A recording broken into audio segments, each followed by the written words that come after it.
आगे सुनिए भाई और बहनों, क्या कह रहे हैं गुरुदेव। उनका पति भगवान से डरने वाला मुसलमान था, वास्तव मुसलमान था। उसने कहा, राबिया, आपने निकाह कबूल क्यों किया, ये बताओ। उसने कहा कि मेरी मजबूरी थी, मेरे माता पिता मर जाते, मैं वो दोष नहीं लेना चाहती थी। उनका भी काम बन गया। अब आप बताओ, आपका क्या इरादा है? मेरा फाइनल है, या तो मौत या अपनी भक्ति करूंगे। इतना दृढ़ विश्वास देखकर उसने कहा कि राबिया, कोई बात नहीं, आप भक्ति करो, मैं अल्लाह के मार्ग में बाधक नहीं बन सकता। मैं भी भगवान से डरने वाला हूँ, लेकिन जैसे आपकी लोक लाज के कारण आपके पिता की समस्या प्रबल थी, इसी प्रकार समाज हमारा भी है, लोक लाज हमें भी है। आप मेरी दृष्टि में, मेरी तरफ से तो मेरी सिस्टर होगी, समाज की दृष्टि में मेरी वाइफ बनकर रहना होगा। वो बोली, मुझे मंजूर है। उसके लिए अलग व्यवस्था कर दी, अपनी भक्ति कर, किसी चीज की कमी नहीं आने देंगे। उसने अपनी और शादियां कर ली। अब वो 50 साल की होगी। सब देखा कि ये तो बिल्कुल देवी का रूप है, पलक भी उठाकर नहीं देखती। ये पिछले संस्कार थे, वो बैटरी चार्ज थी, उसमें चाह थी, आगे बैटरी लगी नहीं, धीरे धीरे नष्ट होगी। यह रोड मारा काल मारी, ये बहुत बड़ा षड्यंत्र है। सतगुरु कबीर साहब ने इसको कोई खोल नहीं सकता, इसे बचा भी नहीं सकता। इसलिए सतगुरु की शरण नहीं छोड़नी चाहिए। उसने अपने पति, जो संसारिक दृष्टि के पति, से कहा कि मैं हज करने जाना चाहती हूँ। उसने कहा, अच्छी बात है, जाओ। तो राबिया के दृढ़ विश्वास को देखकर उसके पति को भी हार माननी पड़ी। तो जब इतना दृढ़ विश्वास हम भाई बहनों का हो जाएगा बकवादों से पीछे हटने का, तो परमात्मा फिर क्या नहीं करेगा भाई और बहनों। रिमोट तो गुरुदेव के हाथ में है ना, लेकिन गुरुदेव भगवान रिमोट उस समय काम में लेते हैं जब देख लेते हैं कि ये आत्मा अब आर पार की लड़ाई के मूड में है। देखो, धर्मदास जी को परमात्मा मथुरा में मिले, अंतर्ध्यान हो गए, ज्ञान काफी समझा दिया था। धर्मदास जी वापस बांधवगढ़ आ गए, बड़े चिंतित रहने लगे, दुबले पतले हो गए, खाना पीना छूट गया कि जब तक परमात्मा नहीं मिलेगा, वो जिंदा नहीं मिलेगा, बात नहीं बनेगी। पहले वाली भक्ति करने में रुचि नहीं, मन नहीं लग रहा। कई दिन बीत गए, 6 महीने हो गए। तो धर्मदास जी की पत्नी आमिनी देवी ने कहा कि ऐसे तो आप मर जाओगे। उस बाबा जी ने, उस महाराज ने कोई तरीका तो बताया होगा मिलने का। परमात्मा ने प्रेरणा की आमिनी के अंदर। तो धर्मदास को याद आया कि वो कह रहे थे कि भाई धर्मदास, जहां धार्मिक भंडारे होते हैं वहां मैं अवश्य आता हूं, ये मेरा नियम है।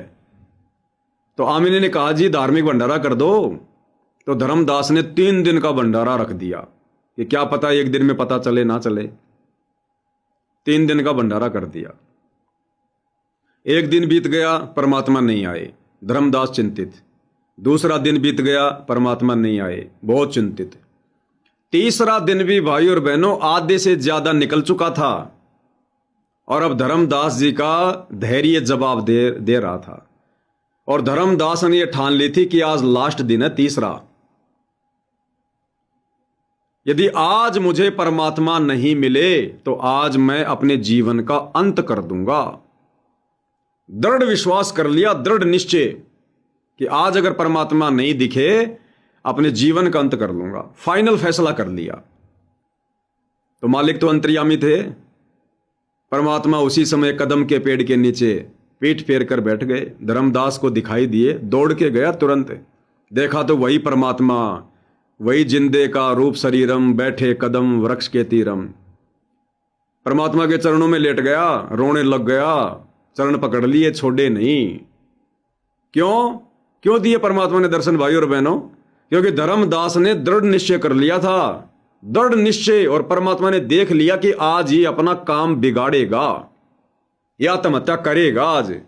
तब परमात्मा आए। अगर धर्मदास के मन में जरा भी विक्षेप होता तो भाई और बहनों परमात्मा तीसरे दिन भी नहीं आते। इसी प्रकार भाई और बहनों, जब हम दृढ़ निश्चय कर लेंगे किसी भी बुराई को छोड़ने के लिए, कि आर या पार, तब परमात्मा दया करते हैं। फॉर्मेलिटी में कोई काम नहीं बनेगा हमारा, चाहे हम कितनी पूजा कर लें, कितना ही कुछ कर लें हम, क्योंकि ये सिर धड़ की बाजी लगाने वाला मार्ग है, सिर धड़ की बाजी लगाने वाला मार्ग। तो राबिया का पीछा छूट गया, लेकिन राबिया ने आगे चल के भक्ति भी छोड़ दी।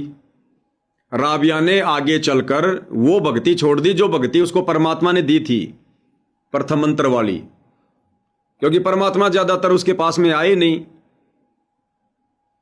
उसके बाद उसकी शादी हो गई, ससुराल चली गई। अब उस ससुराल में फिर वहां पर मुल्ला काजी मौलवी आना शुरू हो गए, क्योंकि उसका पति अफसर था, पैसे वाला था। तो राबिया फिर उनके चक्रों में ज्यादा आ गई। उन्होंने बहका दिया, ये किसने मंत्र दे दिए, ये मंत्र हमारी कुरान शरीफ में नहीं है, किसने तुझे मूर्ख बना दिया, अल्लाह कोई दिखाई थोड़े देता है, फलाना है, दिखना है। तो राबिया फिर भ्रमित हो गई ज्ञान की कमी के चलते। लेकिन निश्चय उसका यही रहा कि मैंने मोक्ष प्राप्त करना है, चाहे पहले वाली भक्ति से मिलो और चाहे वर्तमान वाली भक्ति से मिलो। उसके बाद फिर वही मुसलमान धर्म की परंपरागत पूजा में पड़ गई। लोगों के कहने से फिर वो हज की यात्रा के लिए तैयार हो गई, मक्का मदीना जाने के लिए तैयार हो गई। क्या कह रहे हैं पूज्य गुरुदेव भगवान? और कोई व्यवस्था ऊंट घोड़े की करवा देता हूँ, उस पर आराम से बैठ कर जाइए। बोली नहीं, मैं पैदल जाऊंगी, क्योंकि ये आस्था हमारी भगवान के प्रति अहंकार में नहीं, ऐसे जहां तो बढ़िया है, ये वो शुरू से डालना है। राबिया के पति ने क्या कहा कि बहुत अच्छी बात है, अगर आप हज करना चाहती हैं तो, मक्का को जाना चाहती हैं तो आपके लिए ऊंट गाड़ी का इंतजाम करवा दूं, बैल गाड़ी का इंतजाम करवा दूं, कोई पालकी की व्यवस्था करवा दूं। उस समय ये साधन थे। तो गुरुदेव क्या कह रहे हैं? राबिया ने साफ साफ मना कर दिया कि मैं तो पैदल जाऊंगी, पैदल। फिर गुरुदेव क्या कह रहे हैं? क्योंकि ये हमारी आस्था है, आस्था कि भगवान के लिए हम पैदल जाएं, बैठकर ना जाएं, अहंकार में नहीं। ये भगत की आस्था होती है।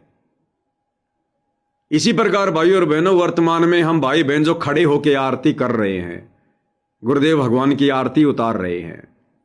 खैर आरती तो अब उतारने लगे हैं, पहले तो भक्ति बोध हाथ में लेकर खड़े होकर आरती करते थे।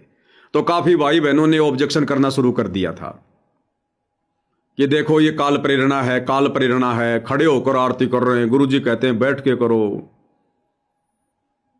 भाई ये आस्था है, ये आस्था है। चलो आज तो आप लोग बैठ के आरती कर रहे हो, और कल को यदि आपको पता चलेगा इस बात का, पता तो चलना ही है, साध संगति वाली भक्ति क्रिया पूरे विश्व ने अपनानी है। नहीं अपनाओगे तो नरक का दरवाजा तैयार है। देखो सबसे पहले साध संगति से जुड़े भाई बहनों ने गुरुजी का प्रकट दिवस मनाया, गुरुजी के नाम के आगे भगवान भगवान कहकर जयकारे लगाने शुरू किए। अब धीरे धीरे सतलोक आश्रम मैनेजमेंट ने भी, सतगुरु रामपाल जी के परिवार ने भी, आश्रमों में जाने वाली संगत ने भी भगवान भगवान कहकर जयकारे लगाने शुरू कर दिए। संत रामपाल जी भगवान की जय, संत रामपाल जी भगवान की जय। सत्सेवक भाई बहनों ने अपने गुरु को परमात्मा मानकर भोग लगाना शुरू किया, भंडारे का, फल फ्रूट का। अब धीरे धीरे 4-5 साल बाद देखा देखी, अब की बार जो बोध दिवस था 15, 16, 17 फरवरी 2026 को सतलोक आश्रमों में, आपने देखा होगा सतगुरु रामपाल जी की छोटी कलयुगी बेटी मंजू और उनका परिवार किस प्रकार से फलों का टोकरा भर के सतगुरु रामपाल जी के आगे रख रहे हैं, भोग प्रसाद बना रहे हैं। तो ये धीरे धीरे धीरे धीरे सारी प्रोसीजर जो साध संगति में परमात्मा ने शुरू करवाई है भक्ति वाली, ये सब ने शुरू करनी पड़ेगी, सब ने, नहीं तो मोक्ष तो होगा ही नहीं, ये तो कन्फर्म है। तो धीरे धीरे भाइयों और बहनों सब ने करना पड़ेगा। तो आने वाले समय में क्या गुरुदेव की आरती नहीं उतारोगे क्या? अरे जब परमात्मा के भक्ति विधान से परिचित हो जाओगे, अभी तक तुम केवल पढ़ रहे हो, देखा देखे में चल रहे हो। जब तुम्हारे हृदय में वो वाणी अंदर जाएगी और खलबली मचाएगी कि पहली आरती हरि दरबारे, तेज पुंज जहां प्राण उधारे, पाती पंच पोहप कर पूजा, देव निरंजन और न दूजा। उसके सरलार्थ में गुरुदेव ने साफ साफ लिखा है कि इस प्रकार से 5 दीपक वाली थाल के साथ और फूलों के साथ में परमेश्वर की आरती करें।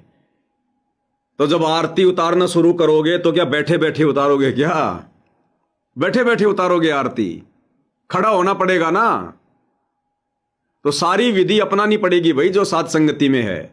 साध संगति में परमात्मा वो सारी विधि शुरू करवा रहे हैं, जो विधि आज से पहले हम अपने बुद्धि स्तर से शुरू नहीं कर पा रहे थे, गुरुदेव के सत्संगों का निष्कर्ष निकाल कर शुरू नहीं कर पा रहे थे। परमात्मा ने साध संगति पे वो दया बख्शी। अब आने वाले समय में पूरा विश्व है, पूरी संगत, जिन जिन लोगों को सतगुरु रामपाल जी की भक्ति करनी होगी, उन्होंने साध संगति से जुड़े भाई बहनों की तरह ही सारी भक्ति विधि करनी पड़ेगी, सारी क्रिया करनी पड़ेगी। दूसरा कोई तरीका नहीं है। तो क्या करें गुरुदेव भगवान? राबिया के पति ने कहा कि ऊंट गाड़ी का इंतजाम कर दूं। उसने कहा कि नहीं, मैं तो पैदल जाऊंगी। क्या कह रहे हैं गुरुदेव? ये भगत की अपनी आस्था होती है। तो ये हम सत्सेवक भाई बहनों की तो ऐसी कोई आस्था वाली बात भी नहीं थी। या तो सीधा सीधा गुरुदेव भगवान ने आदेश दिया हुआ है संध्या आरती के सरलार्थ में कि पांति पंच पोप कर पूजा, देव निरंजन और न दूजा। अरे भोग की आरती के समय तो गुरुदेव भगवान हाथ तक यूं हिला के इशारा करते हैं कि पांति पंच पोप कर पूजा, देव निरंजन और न दूजा। सुना कभी भोग आरती का वीडियो गुरुदेव भगवान का? जब ये पांति पंच पोप कर पूजा वाला जब जिक्र आता है तो गुरुदेव यूं हाथ हिलाते हैं, यूं पांति पंच पोप कर पूजा, देव निरंजन और न दूजा। क्या इशारा कर रहे हैं गुरुदेव भगवान कि नालायकों, अगर अपने गुरु को परमात्मा मान लिया है तो उठाओ थाली 5 दीपक वाली और आरती उतारो अपने गुरुदेव की। पहले इन पत्थरों की भी तो आरती उतारा करते थे, क्योंकि विधि तो यही है। लेकिन पहले हमें भगवान का नहीं पता था, पहले हम इन पत्थरों की मूर्तियों को भगवान मान रहे थे। विधि यही है। आज ओरिजिनल भगवान मिल गया तो क्या आरती नहीं उतारेंगे क्या? तो इस विधि से आने वाले समय में पूरे विश्व ने भक्ति करनी पड़ेगी, स्वीकार करना पड़ेगा। आगे क्या कह रहे हैं गुरुदेव भगवान? ये हमारी आस्था का सवाल होता है। और कोई व्यवस्था ऊंट घोड़े की करवा देता हूँ, उस पर आराम से बैठ कर जाइए। बोली नहीं, मैं पैदल जाऊंगी, क्योंकि ये आस्था हमारी भगवान के प्रति अहंकार में नहीं, ऐसे जहां तो बढ़िया है। ये वो शुरू से धारणा है, शुरू से धारणा है, शुरू से धारणा। आगे सुनिए। उसमें साधन भी नहीं होते थे, ऊंट घोड़े होते थे, रेगिस्तान में ऊंट ही चलते थे। बोली नहीं, मैं पैदल